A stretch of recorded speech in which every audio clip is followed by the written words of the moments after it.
All right, good evening, everyone. I'd like to welcome everyone to tonight's show. This evening, we're doing a little post race chat with John Grush.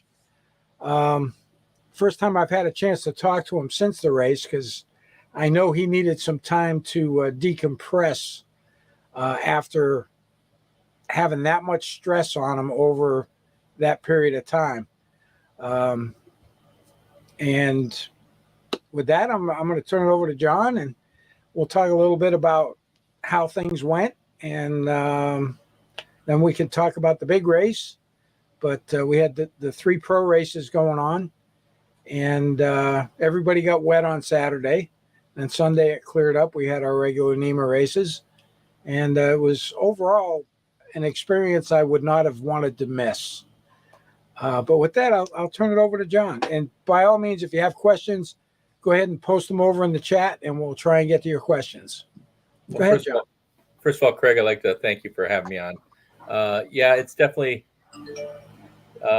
didn't end the way that I guess we thought the whole thing would come about. It definitely anything that could happen happened, and it became a pretty frustrating weekend. And by the time the weekend was over, basically I think I just wanted to find a rock and crawl under it and just disappear for a little bit. But I did, I did get a chance to get away and relax and think through things and try to, you beat yourself up all the time, trying to wonder what you could have done differently or what if. But the bottom line is, what happened, and we did the best to try to keep the ball rolling. Yeah, it was definitely a tough weekend because we had the Sunday portion of the NEMA race on Friday, if I recall correctly. Yeah, with addition to the heat races for Super Street and then the rookie race for novice, because those always have to start off the weekend. And then you had the qualifying or the practice qualifying on Friday evening, and that's pretty much how the grid got set for Saturday. Yeah, definitely. I mean, we had I think originally we had right around 66 people enter the event, and then I think we had 50 people actually show up to the track. And for mechanicals or other reasons, by the time it came to qualifying, we only had 48 people get qualifying times that we needed to whittle the field down for Saturday morning's qualifying, which became a mood issue whatsoever because it was wet and really different conditions. And, we had a couple riders upset that we didn't have a special qualifying session for the wet conditions. But, we tried to warn everybody that go out Friday, get some times in. Yeah, I think, and I believe we talked about that on a previous live stream as well, just prior to the race. I recall talking a little bit about that, that, Friday was going to be, the times on Friday's practice was going to be used for qualifying. And, and I'm pretty sure I saw that posted on most of the Facebook stuff too. So I think everybody pretty much knew about it. And if they didn't, it happens. It happens. Yeah. No, it's tough. I mean, there's definitely some people that came some ways and they had issues getting set up or felt they didn't get enough track time. And some said that they didn't realize they could enter some of our club races for some extra track time. And I guess all stuff that I figured, guys at that level would take advantage of, but some missed the boat. Yeah, at that level, I mean, back when I used to race CCS, like at Daytona and stuff, the AMA guys would all show up for the club races, and just for the track time. And a lot of them, I can remember a lot of them, they'd get out there and they'd just be hammering us, and last lap they'd just pull off. Right. That way they didn't mess up with any of the club stuff. Right. But yeah, you would think at that level they would. I mean, there's nothing stopping them from entering the races. No, not at all. But again, all for all, we had our handful of issues to deal with. I mean, we had one of the top riders get upset that people were following around and literally, kicked another rider, and so it, spent some time with each rider involved and their crew chiefs, and just said, look, at you're one of the faster guys. People are going to follow you around. That's normal, and I think it happens at every level of racing, and it was interesting to see that that got under that person's skin as much as it did, but I think it affected him in the race. I think that he could have done a better showing than he did, but I think he was he let things get into his head. So Yeah, I had forgotten about that little issue that popped up. yeah. I know there were several issues on Saturday. I mean Friday kind of pretty much went off without a hitch, as far as the Beamer stuff. Yeah. Other than grid sheets. Yeah, no, I mean, I guess Motorsport Reg, told us that we need to have registration as two separate events. So we had our normal club weekend events, and then we had the classic event as two events. And then right before the event, they said, "Well, I said, well, how do we get Friday's qualifying? How do we load those people into the system?" And they said, "Well, we'll merge the two events for you." And when they merged it, we lost all sorts of data, and we're not able to do any of the gridding from points because all the data was gone. And we've been, we're on the phone with Motorsport Reg, and with there's a special separate gridding tool that we had to have another person develop for us, and we had the parties online, but no one could figure out how to get it all work. And so Chris and Skip, and I think a couple other people came in and helped to create all the grids for all of our Friday's races manually, and then we couldn't do it by points because we couldn't get a clean points list at that time, and it became too difficult. So we basically entered everybody on the grid by point entry, and I know that I didn't start in my races Friday and where I should have been gridded, but everybody was given the same level of entry, I guess, or gridding, and the people that should have won still won. So it was what it was. It just seemed like if anything could go wrong, it did. Yeah.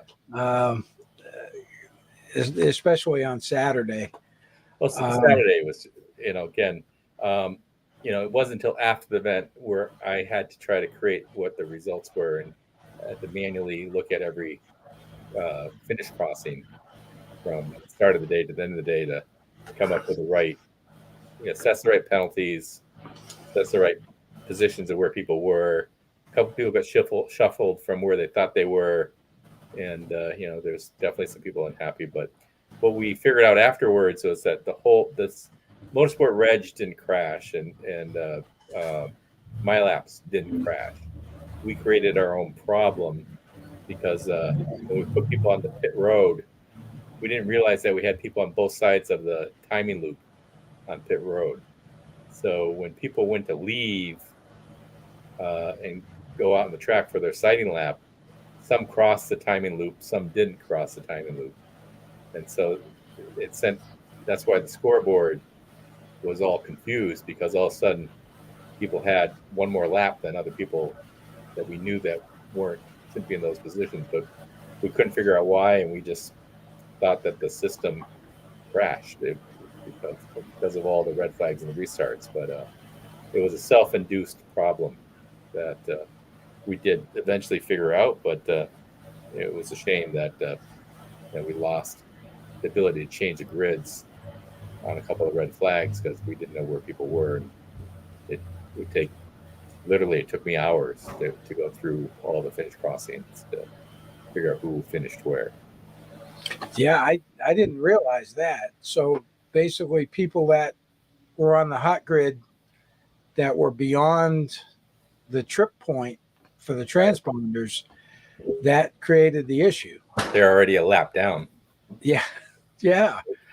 That's we did that, and and I guess theoretically, once the race started, we didn't need the pit loop to be on anymore.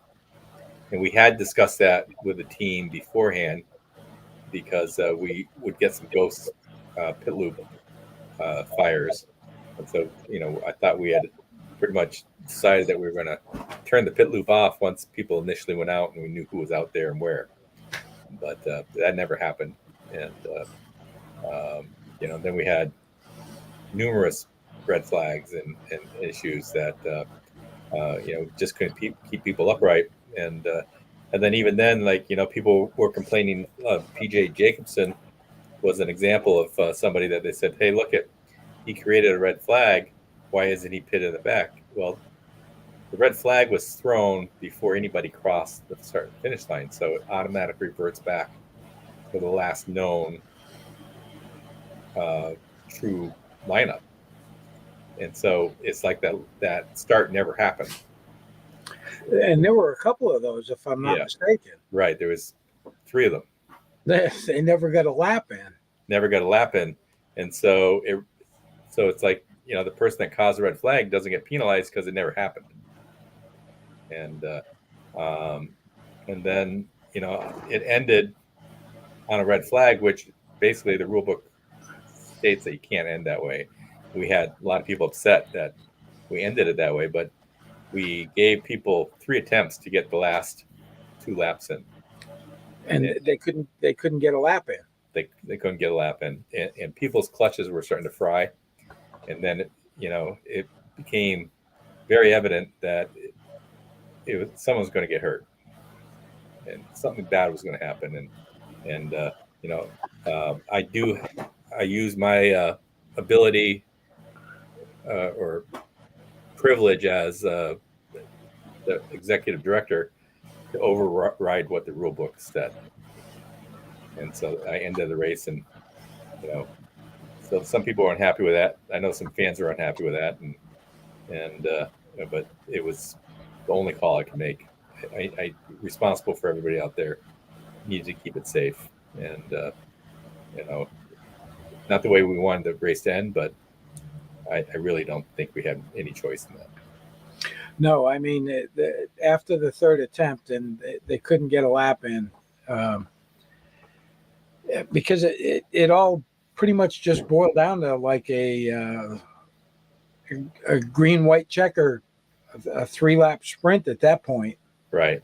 And everybody was just sending it like crazy.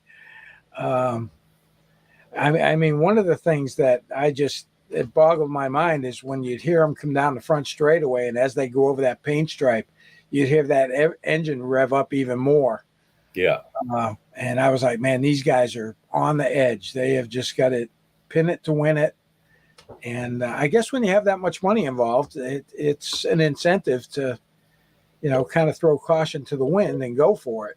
Yeah, I mean, we even had like local riders. I know I talked to Rick after it, and he said, "Look, all I wanted to do was finish. I could have probably moved myself up a couple positions, but I got to the point where I just wanted to finish." And at that point, it was a race for survival. Right.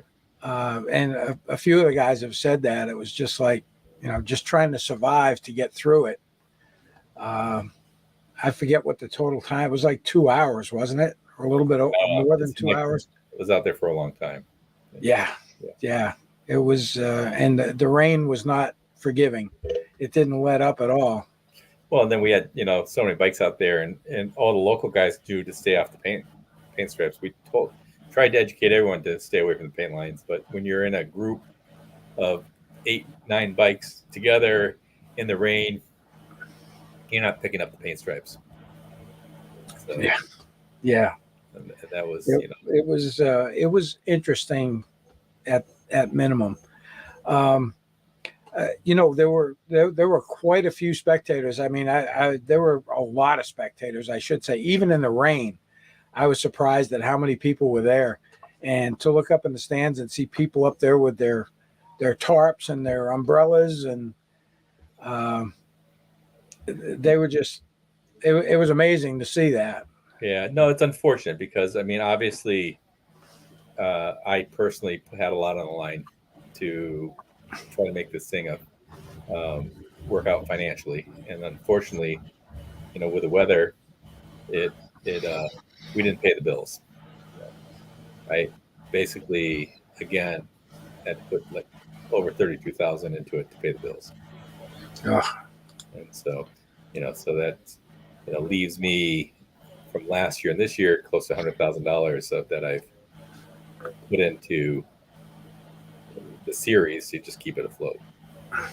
Yeah, Eli just posted in the chat portion over here that he couldn't see the paint stripes or at all in general, which I can imagine once you get moving and that spray gets flying.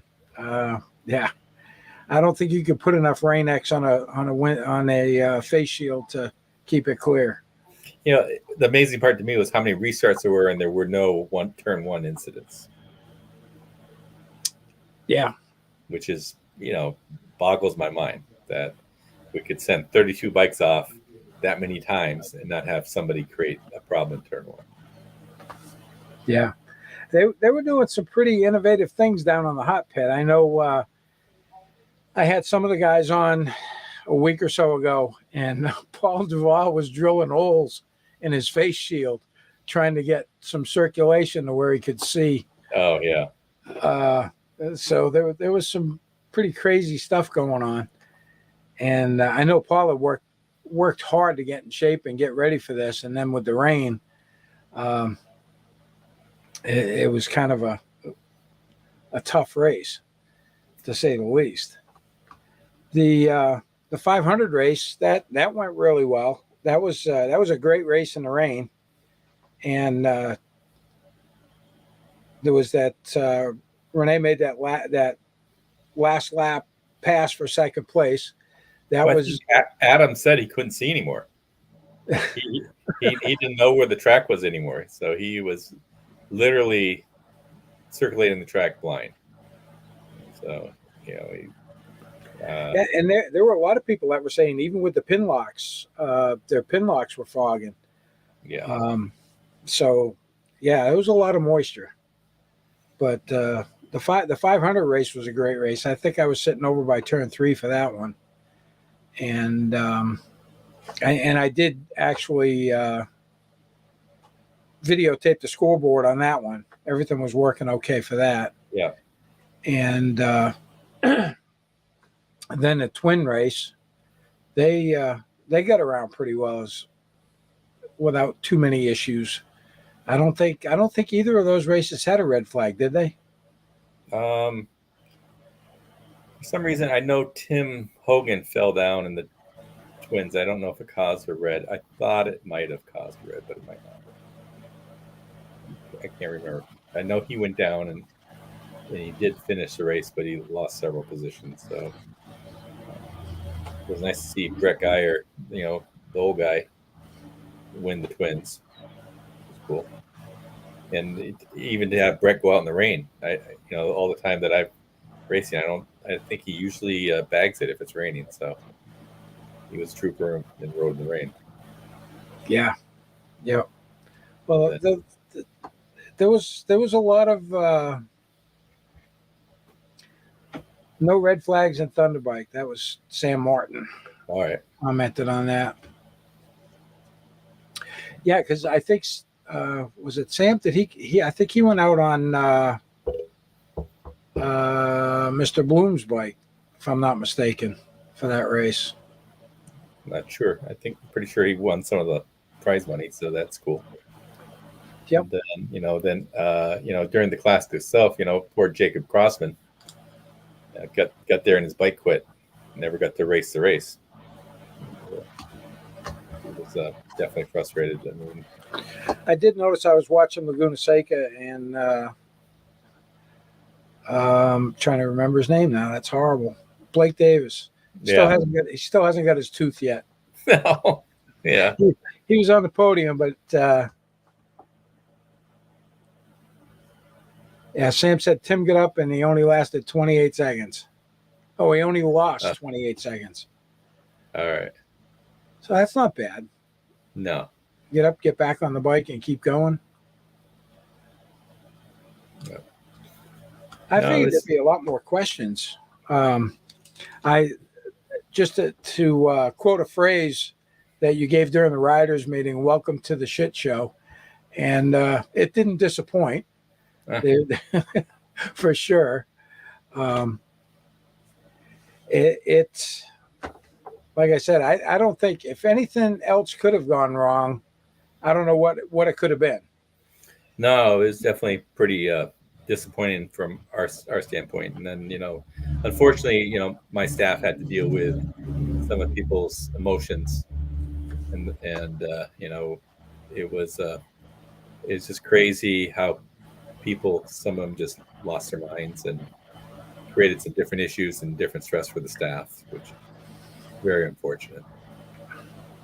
Well, I applaud the staff 100%. I think they did a great job with what everything that was going on, and not having done this. At least I don't think any of you have set up a pro race like this before. No, it was definitely uncharted waters, and as we said in other shows, it morphed into its own animal, and watch out what you wish for. So it definitely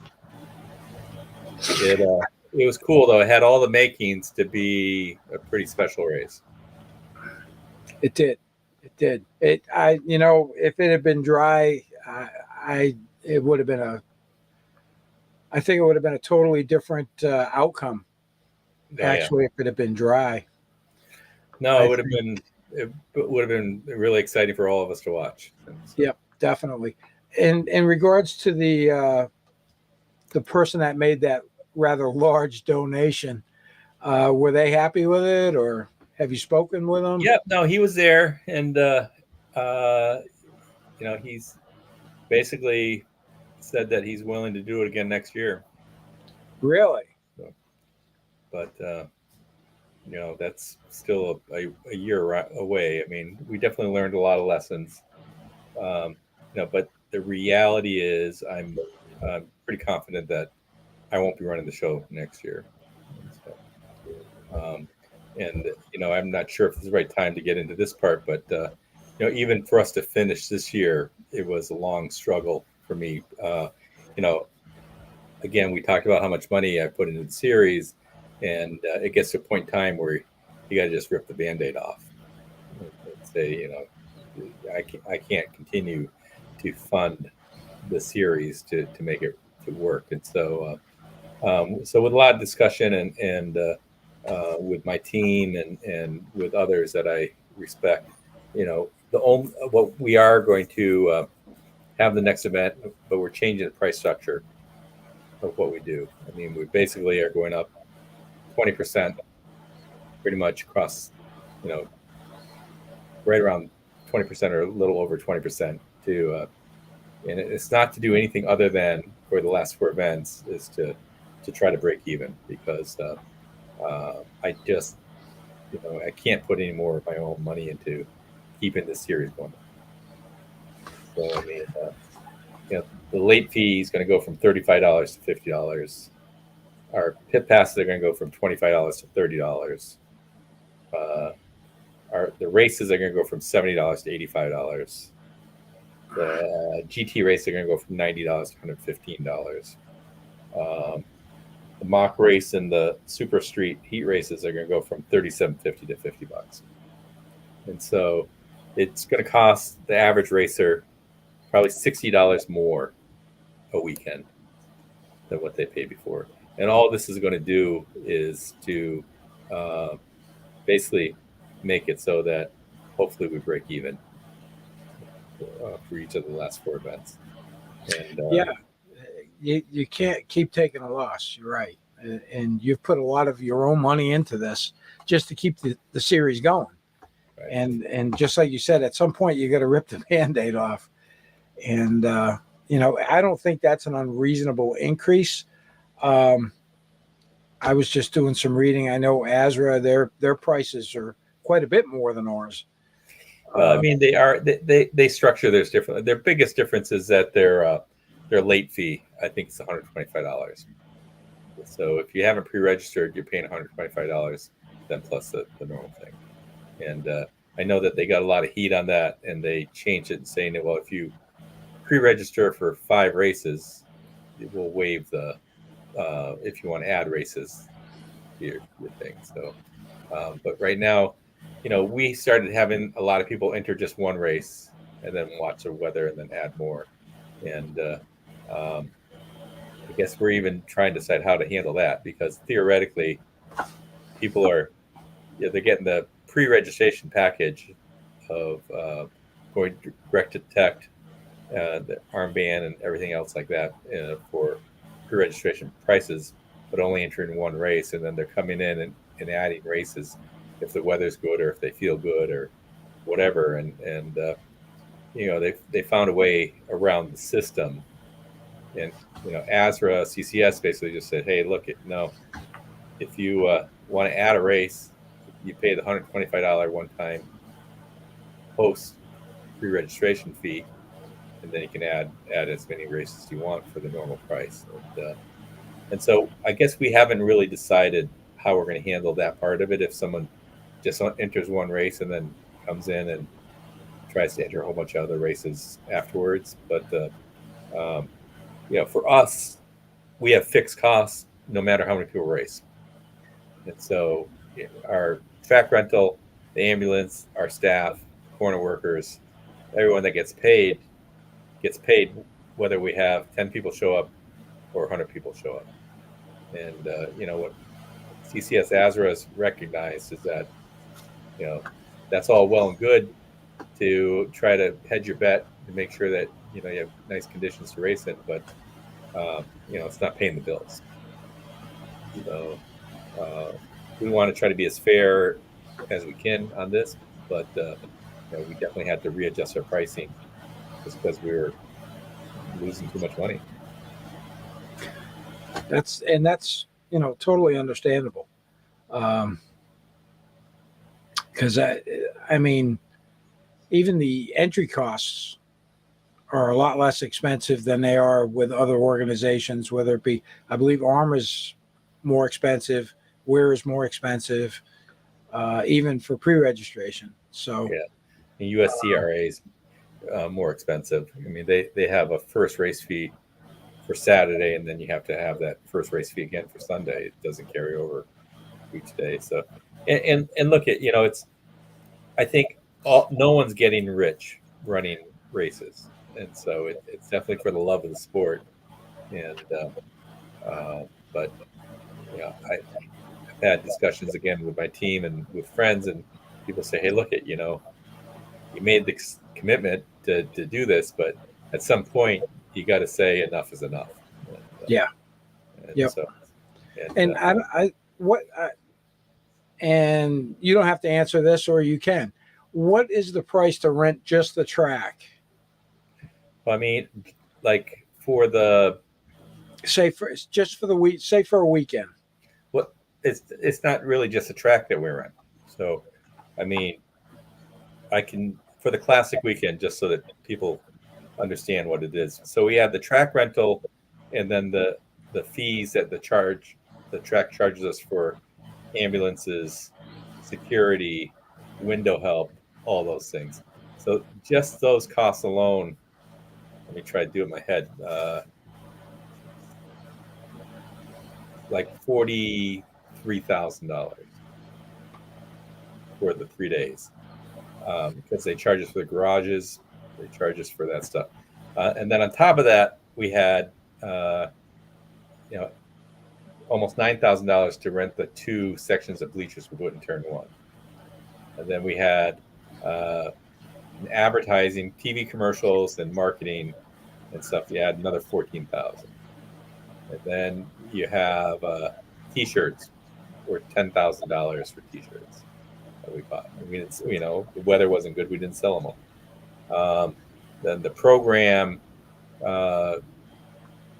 I wasn't really directly involved in making the program, and the ads for the program pretty much covered the cost of producing the program. And then we had 2 sections of air fence. Mark Fitzgerald, without a doubt, the air fence saved his life. than before. And but the air fence was ruined, and so yes, we did a fundraiser for Road Racing World Action Fund, but I'm still responsible for repairing or replacing that air fence. So even though we've made a fundraiser for it, the deal with Road Racing World Action Fund is that if anything gets damaged, the organizer is responsible for replacing that air fence. And then there was another section of air fence that unfortunately got damaged during a Legends event that I'm still responsible for. Because, they don't use air fencing for that Legends. It just was out there and the car ended up going over it and ruin it. So right there is an additional $11,500 that I'm responsible for replacing that stuff. So, and I think people just don't realize all the costs involved of things. And and then the staff, so let's see, we're right around 70 some odd thousand, 75,000 right there. And that's without paying the corner workers, without paying the officials and that type of thing. So, and again, as I stated before, I don't draw any type of check or compensation from the series. And, right now I pay the deficit of it all. So not only do I not make any money, I end up putting money You're in. paying to run the series. Right. And so, and we got a lot of critics and people out there, keyboard warriors that at one point we had people out there saying that they didn't do the math right. They added up the purse and said John Grush is stealing some purse money for himself, and and people say don't take that stuff personally. You got idiots out there, but when you put so much effort into it and you get put your heart and soul into it, and then have idiots out there just saying stupid shit. Well, there's plenty of trolls on the internet. There's no doubt about that. Sean, thanks for all you've done, John. What does this mean for next year's events? I don't know if you even want to. I mean, the reality is that my whole thought process of I think all along I said I was going to do 3 years. I ended up doing 4 years, and I wanted to get the series to a point where it could stand on itself. And so I'm hoping with this new price structuring that someone can look at it and say, well, I can run it, and as long as I don't have the financial exposure of losing money, then maybe I'll step in and run it. And I'll do everything I can to help that individual get a fast forward lesson on how to run the series. And I didn't get that advantage. Basically it was handed the series and here you go, figure it out. And so, I think there's a lot of mistakes that I made over the past, and a lot of things I learned, and hopefully I can pass that information along to whoever does it. And I think there's a couple people interested in taking the helm and running it. But right now, it's I need to prove to them and anyone interested is that the series can run and at least break even. Yeah, if it can support itself, that would be a good thing. Right. It would make it much easier for somebody to step in, not having the uncertainty of, as yourself, having to dump loads of money into it to keep it running. And again, hats off for that. Arma runs theirs. Everyone, they have basically, it's a membership owned series, and then they have a board of directors and things like that. And I guess I've learned from my own businesses that once you get too many people involved of being the chef, that it's hard to get anything done. And people say, well, why don't you make it a membership owned series? And I'm very much against that because I feel it would definitely erode the whole series that we've created for ourselves here. Well, I know ARM has been going through some issues this year. I'm actually a member. I only did the one race in February, and I was going to try and catch one of their races down at either Jersey or Pitt, but I think I'm going to pass on it for this year. And I've been getting all the emails and everything else, and with the board of directors, and this guy's fighting with this guy, and yeah, the political side of it being a board run type organization, that it just seems like there's an awful lot of drama going on there.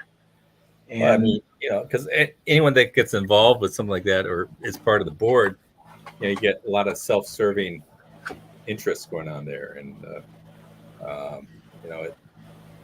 being a one person where the buck stops here type of thing, there's advantages and disadvantages to that, because the bottom line is that you're responsible for everything yourself, and you take advantage of the staff you have because you don't pay them well enough to to where it's truly a true salary, and so again, the staff that we have, it's just, if people understood how much time and effort they put into it and what they get paid, people would, it's embarrassing, of what it is. And I mean, Noelle, people look at it and say, oh, she's got a cush job and she gets paid for the whole year, but no one gets to see the aggravation that she has to deal with throughout the whole year. Every time I see her, she's running around like a chicken with its head cut off. Well, that's just, that's how she is. No, but, I mean, seriously, it's fun of her because she's not here tonight. Yeah, no, but unfortunately, I'm never so far away from that where I don't get the cause and effect from it. So, but no, she puts in so much time, like, where, Eric Wood, looks at it because he's, wants to make sure the series goes on. He goes, well, do you really need, he's looking at ways to cut costs. And he goes, do you really need to have a year-round salary person? I said, Eric, most of the work she does is when we're not racing. And when we're racing, it's a different level of work that she's doing, but it's, it's easier because it's focused on just a race weekend. But, I'm trying to think, she probably averages on a daily basis over 200 emails a day, year round. And I know after the Classic, she kind of, I told her, I said, shut your phone off, shut your computer off, don't answer things. We'll do it when we get back. And we're coming back into the whole thing again. And she's, all the emails are still there, and she's starting to, work her way through them all. But it's crazy the questions she gets asked, because like 99% of the time someone can look in the rule book and say, oh, there's the answer. And we've coddled our ridership so much that people are so used to us taking care of everything for them. And hopefully whoever takes over the series, it doesn't ruin that, because she's taking a lot of pride in the fact that she does try to help everybody. And I look at a lot of her, she copies me a lot of her responses and emails, and she's responding to people like at 12:30, 1 o'clock in the morning, 12:30 at night, 1 o'clock in the morning. And I said, what are you doing answering emails at that time? And she said, well, I don't want to let it ride. So, and I don't know, most people, I know that her predecessor for LRS, she just shut her computer off and her phone off at 5 o'clock. Wouldn't turn it back on until 9. And then if it was a weekend, you didn't get a response until the weekend was over. So, again, and I know Jenna helps her tremendously, and then Skip and Chris, deal with a lot of the stuff that, thank God, I don't have to deal with. And so it's a crazy situation. Chuck works hard in the tech end of things. Jim Rich runs around like a madman trying to keep the pre-grid going and things like that. I mean, and I'll watch him run from one end of the pit to the other pit, trying to, if there's an incident out there, he's one of the first people to go help and take care of things. I mean, and up in the tower, we definitely have people up in the tower that are working hard and dealing with the pressure, because the clock's ticking and they're running out of time to do things. And so all in all, I mean, it's we're not perfect, and we definitely have our issues and our problems, but everyone's putting their heart and soul into it. And that's pretty evident. Everybody's pretty passionate about it. Any of the staff, if you have a question, you can ask anyone. And if they don't know, they're going to point you in the right direction. I mean, everybody's really approachable and easy to talk to. I haven't run into any issues with anyone in regards to staff. Sean asked, he kind of asked, he says, "You're going to stay racing with us, though?" Probably not. I mean, this is my second round of breaking away from racing and coming back, and but my guess is the only way I can probably break free of it completely is if I'm not at the racetrack. All right, Eli. Yeah, and Eli had a great weekend. There's no ifs, ands, or buts about it. Look at the kid did 19.2s in the rain, and that's, I don't know how many people have actually ridden the rain, and that's just mind-boggling that you get to those speeds in the rain. And I did watch a couple of his laps, and it was pretty scary to watch because both feet down, and he was definitely at the mercy of wherever the bike was sliding, but somehow he managed to pull it off. And as much as I like to pick on him, he did great. He had a great weekend, made some money, and I know his dad was proud of him, and I know both of them put a lot of effort into this whole event, and I'm sure they were glad to get it put behind them. And so I know they're going to be missing the next couple events because they're going to be going to pit and that type of stuff. But Eli's definitely matured tremendously over that, and he should be proud of what he's accomplished. Yeah, I was really happy to see him do as well as he did, especially with everything that went on this past year. I mean, with his dad getting injured and everything else, and to come back strong for this season and be doing that well. Sam, your media specialist, who has become my media specialist. You can thank Sam for that lovely thumbnail for this live stream. Okay. I just have to keep reminding him when I ask him for a thumbnail.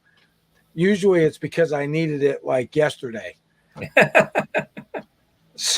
Because I like to get my advertising out there a little bit early and get the links posted. But Sam did a great job on this one. It looked fantastic, and Sam's offered to do that for me, and I greatly appreciate that, Sam. No, Sam's been a great addition to the team. I mean, I'm not that savvy in that world, and sometimes I'll explain to him what I'd like to do, and at first he didn't understand me, and so but now when I ask him to do things, he understands what I'm actually asking for, because it's nowhere near what the word that I'm using is saying. So he's been awesome, and he's always got a smile on his face and always willing to help, and he puts a lot of time and energy into it. The whole staff does. I mean, It's Yeah. just crazy how, these, like Noelle was literally accosted by a mom where she was poking her finger into Noelle's chest, and she was a lot bigger than Noelle, and Noelle, luckily got Brett Geyer. She was basically asking for someone to call security. Brett Geyer came and bailed her out, and I don't think people understand, what again the staff goes through. I know people get excited during races, and emotions get high. We had one of our own racers. He didn't swear at one of our other officials, but you know, upset her enough to where she just lost control of her emotions, and it's again, I understand people's emotions get high, but you have no excuse to unload and unleash on any of the officials, because they're all, and they're theoretically they're doing what I'm telling them to do, whether they agree with it or don't agree with it. Everyone's following through with my lead of what I'm asking of people, and as you noticed, and a lot of other people noticed, we had pretty much anything that could have gone wrong went wrong on Saturday. Yeah, I think the woman that you escorted out, was that the one that was involved with? Yeah. Okay, I wasn't sure what was going on there, but I was over by the trailer and I could tell something not good was going on. Yeah, And no, I mean, I was dealing with, running the race, and I came away from that to make sure that that person left the property and wasn't welcome to come back again. It's just, again, it's unfortunate. I mean, and again, with what my staff went through coming up into that, none of us needed to have anything like that happen. So, yeah, I mean, there was already enough going on. right. And, yeah, and I deal with people like that every day, as a matter of fact, at work. So Yeah. I can, and if I can ever be of any assistance, please just let me know. And not that I have any jurisdiction in New Hampshire. So, I can surely escort someone out and introduce them to my brother law enforcement officers in New Hampshire, I'm sure. Yeah. Without too many issues. No, but again, we try to keep it a positive environment, and emotions were already running high because of the conditions, and so. But the bottom line is that the staff got through it, and hopefully they'll show up again for the next event, because Yeah, I hope so. Yeah. I hope so, because we what is it, the 5th of August? I think so. I think it's the first weekend in August. I know it's coming soon. So the price changes. Motorsport Reg isn't up and going yet, and so I hope by Friday that registration will open for the next events. And there's going to be one schedule change on Sunday. The combined Super Twins race, that's race 8, is going to get moved out of there and move in with the middleweight. I don't know if it's Super Bike or Super Sport race 7. And so those guys were coming up on the Moto 3 guys basically first lap. And so I'm going to separate that field a little and try to make a safer, better environment for everybody. I am not sure what Eli's talking about here, but I'll throw it up on the screen.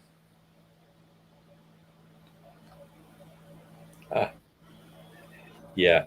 I unfortunately went into Eli's trailer and we got into a wrestling match, and he definitely gave me a wedgie of my life. And so I think that's what he's talking about. So. Oh, that's hilarious. No, and I had a lot of people say to me that they thought I made myself too accessible on the weekend by being down on the ground, and why wasn't I up in the tower controlling things? I figured I belonged on the ground so that I could be approached by whoever needed to talk to me about any concerns or questions that they had. So I definitely had some excitable people around me, but I'd rather be there and not have my staff have to deal with it and deal with it myself. Yep, and that's understandable. Totally understandable. So, possibilities of next year this happening again, since it appears that the person that's made that donation is willing to possibly do it again next year. And I'm hoping that, with the changes in the pricing structure, and it becomes a little bit more attractive for someone else to kind of pick up the reins where you're going to leave off. Kind of hoping that's what happens. I mean, I think again, my hope always is, I didn't put this much time and energy and money into the series to have it hopefully just stop. So, but when I walked away from the Classic weekend, part of me was saying, I think it's done, and but I try to fulfill every commitment that I make and follow through with it all, and I think the right decision is to try to keep it afloat and try to balance it to where, for anybody from the outside looking in, thinks it might be a good thing to get involved with. Well, all right. I'm going to go ahead and close it up. I really appreciate you coming on, John, and going over some of the stuff. It was definitely a crazy weekend. I definitely wouldn't want to have missed it. It was something. I'll say that it was something, and I really appreciate. I personally really appreciate you coming on and being this open with everyone, because a lot of people don't know what it costs to put on a weekend race like that, and this might open up a few eyes as to exactly how much it does cost to try and keep these series not only just with us at Niemer, but all of the different series to keep them up and running. Yeah, I mean a normal 2-day weekend for us is probably right around $42,000 for pretty much everything, and I guess the only factor in there that's not in there is for the admin's salary, and I guess I don't add that in because it just puts us into the wrong direction even more. So yeah. Well, again, thank you so much for coming on this evening. I'm going to do my little outro. I'm just trying to read what Eli's saying, that you threw one good one. You threw a good jab at him, and that's when it was like wedgie time. So I'm not going to get in the middle of this. Yeah. That's right. I'm an old guy and I remember. So. Well, he's got to be really careful too. He's got to watch out for that old man strength. Yeah. Because he probably hasn't seen that yet. But hey, everybody that tuned in this evening, I really appreciate it. Make sure you subscribe to the channel, hit the bell for notifications, give us a thumbs up, helps the algorithm. Be sure to share this link with all of your friends and have them watch it. It might give them some insight as to everything it takes to put on something like this. And again, John, I really appreciate you coming on this evening. If you have any parting words for us, by all means. No, I appreciate being there and look forward to seeing you all at the next event. So, and I guess that's the important thing for all of us is that for this to work, we have 4 more events and a lot of racing left to be had. And then we need everybody to show up and enter races, because if you don't, then, it's not going to be able to sustain itself. And so it's really important that, we all see out the rest of the season, myself included, and make this thing whole. All right. So we want to see each and every one of you out there come first weekend of August. And let's have some fun and let's do some racing. Have a great evening. All right, thanks.